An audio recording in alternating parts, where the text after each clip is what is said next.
Today's Mercedes-Benz interview of the day brought to you by Mercedes-Benz EV. What makes a Mercedes-Benz EV different? Electric is what gets you there, but Mercedes is what moves you. The vehicle's all electric, the feeling all Mercedes, the choice all yours. Learn more, mbusa.com/EQ. Before we get to Jay Bilas, this in from NFL Network. Mike Evans, $52 million over 2 years to stay with the Tampa Bay Buccaneers. That's great. If I'm Baker Mayfield, that certainly would help me with my decision if you get an offer that's comparable with another team. Atlanta is a team to keep an eye on. Also, the Patriots for Baker Mayfield. This is just chatter out of the combine. It could be motivated by, Baker's representatives of, hey, if the Buccaneers aren't going to pay, there's other teams that could be interested.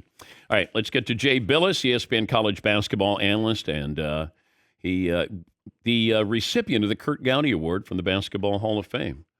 What was that day like in 2016 when you got that? It was awesome. You don't often hear my name associated with any sort of hall or fame or anything. So it was fantastic. Yeah, it was wonderful. Oh, good. Speaking of great, what's more impressive to you? Caitlin Clark, what she did in her career, or LeBron getting to 40,000 points? Wow. I don't, that's a difficult comparison. They're both amazing. And that kind of brings up an interesting point, is almost our need to go away from celebrating the accomplishment and then, try to put it in a different context. Like when Tiger Woods wins the Masters, we don't say who's better, Tiger or Jack, when he's getting the green jacket put on him. But we seem to do that for some reason now. I don't know what the greater accomplishment was. All I know, Dan, is Caitlin Clark is a supernova, the likes of which we've never seen, certainly in women's basketball and arguably in college basketball, period. And it has been amazing to see her fill all these arenas. And to play the way she plays, to play with that kind of joy, which I think is an additive to just her scoring. And then one thing that gets overlooked a little bit, maybe not by some of the basketball experts that cover games, but she's an extraordinary passer. There's no other scorer that I know of on that list of the greatest scorers in women's basketball and even men's that is as high up on the assist level as she is. I mean, she's a magnificent passer in addition to being an unbelievable scorer.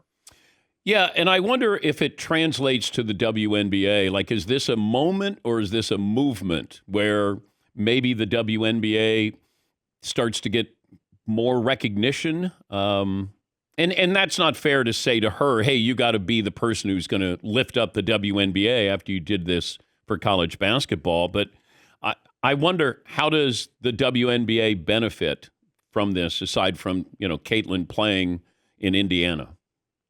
I think the WNBA will benefit from having all those eyeballs going toward her, and then the eyeballs catching how much great play there is aside from her. I mean, it's a spotlight that'll illuminate a lot more than just her. So there's nothing but pluses there.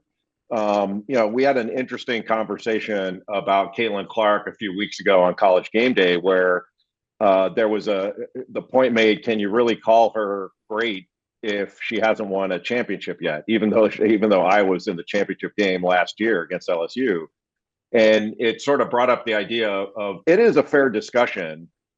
Who's the greatest women's player of all time, just like it is who's the greatest. Like Pete Maravich was the all-time leading scorer, but I wouldn't say he was the greatest player ever in men's college basketball. So those are good discussions, but we don't, it's like the nuance gets lost in the accomplishment. Like her accomplishment is fact. Like there's no debate. She's the greatest scorer in Division I history. Now there is a discussion about, whether these records, there's a woman named Pearl Moore who scored over 4,000 points before the NCAA was started for women's basketball. She played at Francis Marion, South Carolina, played for Sylvia Hatchell, who later became the head coach at North Carolina. And why doesn't the NCAA, recognize those records, recognize Lynette Woodard's records? Lynette Woodard played at Kansas. Yeah. It's not like she played at some tiny little college that didn't play against anybody. So those are other sort of nuanced discussions that we seem incapable of having while the record was just broken. Okay, so how do you quantify her career? Jay Williams, your teammate on College Game Day, he's the one that said, can't call her great, she hadn't won titles. So, yeah, and I differed with it at the time. I think great and greatest are two different discussions. And I think it is a fair discussion to say was Diana Taurasi the better player, or was Cheryl Miller the better player? We can have those discussions, but nothing gets accomplished there because those are fun barroom discussions. Just like we can sit and talk about the greatest golfer, and we're going to argue over Tiger Woods and Jack Nicklaus, and somebody's going to say, "Hey, 18 versus 15, end of discussion," and it's a little more nuanced than that too. But at the end of that discussion, what's really accomplished? Because Pete Maravich, you could say, well, wait a minute, Pete Maravich only played 3 years. He didn't have a 3-point shot. He did play in a segregated SEC where there were only white guys playing. But at the same time, he averaged 44 points a game for his career. So when we argue about greatest scorer, that's a nuanced part of the discussion. But you ultimately circle back to one thing there's no discussion about is Caitlin Clark of Iowa has scored more points than anyone that has played Division I college basketball. That's a fact. I love that we're even getting into these kind of conversations because, when Kelsey Plum was doing what she was doing, we weren't saying, yeah, well, but she's not Pete Maravich. Now, when you have a nickname of, Ponytail Pete, or, what her nickname was in high school, now she surpasses him on the all-time scoring record. But I could look at Breanna Stewart as the greatest women's college basketball player of all time. Like 4 years, 4 titles, and MVP in those 4. I mean, you can't do any better than that. That's right. And, you could bring up Lou Alcindor, Kareem Abdul-Jabbar, and it does not, when we're discussing the best player ever in the NBA, for some reason, he's not brought up as early as a person like me thinks he should be. But again, those are just subjective barroom discussions that are media discussions that are great. They're fun. But Caitlin Clark's presence and what she has done to elevate the game, to your point about Kelsey Plum, we didn't pay as much attention to Kelsey Plum's records. And we're paying more attention now because of how she and others, it's not just her, but she's been the lead dog in this, has elevated the college game. He's Jay Bilas, ESPN college basketball analyst, and a nominee for the Get Off My Lawn guy after the court storming. I took a little abuse. I prefer old man yelling at clouds, frankly. Okay. You took a couple of slings and arrows there, but you held your own a little bit. Did it hurt? No, because it's another thing where nuance gets lost. Like the whole discussion was the NCAA or the institutions or the conferences, they're not going to do anything about this anyway. And they say they can't, experts tell them that they can't stop it because it would cause more problems. They could stop it tomorrow if they wanted. And obviously, detaining people and giving them citations like you would on the side of a road, give somebody a ticket, is more to the extreme side. I mean, they could hire way more security, but that's going to cost them way more money. Yeah. And you could stop it tomorrow if you wanted to. They don't want to, and that's okay. And I'm not trying to talk anybody out of loving it. I mean, there have been times in my career, Dan, where I thought it was fine. But then you see when I was at NC State, when they had a court storming and there were people that got hurt, and you're just asking yourself, is it worth it? And for some people, like fans, seem to think they're entitled to it. But I raised a point on a show called Pardon My Take about Kansas. I'd said they were talking about passion, if I remember right. Like it shows the passion of the fans, the court storming.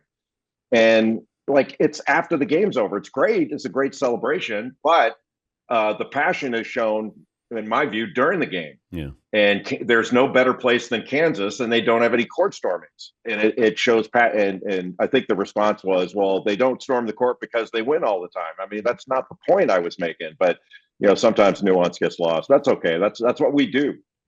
Yeah, I understand it. And I was there at the mothership. We glamorized this. Championship week, everybody wanted to be on TV. Now you got kids who want to be, on TikTok while they go on the court. Hey, what could go wrong here? So I just said if you can get the police, surround the team, let the teams know, hey, this is going to happen at the end of the game. You'll get police to get the basketball team off the floor. I mean, you have to ensure the safety of that opposing basketball team. That's imperative. The students, that's going to be on the university. Right. No, I agree with all of that. But just when you start talking about, okay, now we have to have a police presence to protect the players, because we're accepting that this is going to happen. And we have rules in place at these conferences that it shouldn't happen. So it's prohibited, but there's a nod and a wink that we're going to allow it and just protect the players. And look, I get all of it. Everybody wants to show that they're passionate. Part of this is for recruiting, part of it's for marketing. And look, I'm not saying that we're evil because we show it, but we can't like sit here and rail, this is wrong when we do it. Yeah. We're part of it that way. It doesn't mean that it's this horrible thing that everybody needs to be called on the carpet, but we need to acknowledge that we glorify it, or certainly use it to our benefit. How much of a concern is it for you that the regular season, men's regular season, kind of lacks those big games, big moments? March Madness stands alone. We don't even know the players, but we still watch because you're able to do your brackets. The casual fan is not aware. What can college basketball do, in your opinion, to make these regular season games maybe more must-see TV? Well, for a significant segment of the viewers' population, it is must-see TV. The ratings prove it. Like, it's not like our ratings are going down. That's not happening. And I get it. Like, we've become a football culture. Yeah. And so at all these different media companies, yours included, you cover football more than anything else. And you cover basketball more when we get toward the NCAA tournament. And that's fine. Like, my phone is a great example of it. Like, my phone rings off the hook for interviews from now until April, the middle of April. It doesn't ring as much during the regular season. It used to ring a lot more. That's because football is dominating that space. And it's dominated that space at my company. I think it is at yours. You look everywhere else, that's just the way it is. That's more popular. Like, we're into analytics too. And we know what people watch more than other things. I think at ESPN, I think this is right, we have more college basketball games on the air than anything else.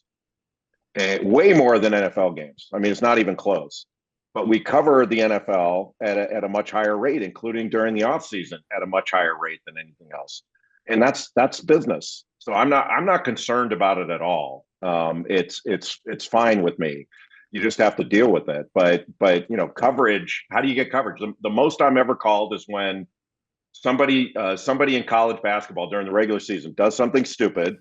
There's that court storming thing. It has very little to do with the play on the floor or the players or the coaches. It's really about controversy. But that's the way the media business has gone, and I'm fine with it. It's just the way it is. But you have to admit, I mean, there's no star power in men's basketball. Like crossover star power. Like where you go, I mean, Zach Edey, all right, you can tune in. I mean, Zion 4 years ago, but I mean, he's the exception here. Yeah, that's kind of the point. But Caitlin Clark is the exception in the women's game. But the point is, what do? You have to have something like that in order to move football out for that small amount of time you get to talk about it. So I get that. I'm not concerned about it. It's not like the NBA is squeezing out football either, because it's not. And there are stars in baseball. That's not squeezing out football. We've got something in football that has sort of dominated our culture, and I have no problem with it. I'm not sitting here going, "Hey, talk more about basketball." I talk about it when it's time to talk about it. If people don't want to, if they'd rather talk about football, what am I going to do? I'm not going to stop anybody. Best team right now is who? UConn. They're the best team. And it's kind of amazing, Dan, that they had all those losses from last year's national championship team. And relative to the field, in the last month or two, they're better against the field this year than they were against the field last year. People tend to forget that last year they were the best team in the first month and a half of the season. They rose to number two, but they were the best team. I think most of us recognized that and said so. And then they went through a lull where they lost 6 of 8 in Big East play and lost in the semifinals of their conference tournament to Marquette. But when the tournament started, there was no question. This year they're the recognized favorite, but they have competition. But because of the transfer portal, talent is more spread out. So we've seen a little more what people like to call parity in the game. And now we're saying it's going to be a wild tournament. Every time we say it's going to be a wild tournament, it's not as wild as we think. And every time we think we have it knocked, then it's wild. So I have no idea what's going to happen, and that's kind of delicious. We'll be calling you over the next couple of weeks, Jay. Well, you have a direct line. And I really do want to thank you for having me as the Mercedes interview because and I appreciate you sending me the new Mercedes. Yes. Thank you. That's going to be great. Yeah. Keep an eye out. It's going to be in the mail. Package not as big as you might expect. Just a little matchbox car. Yeah.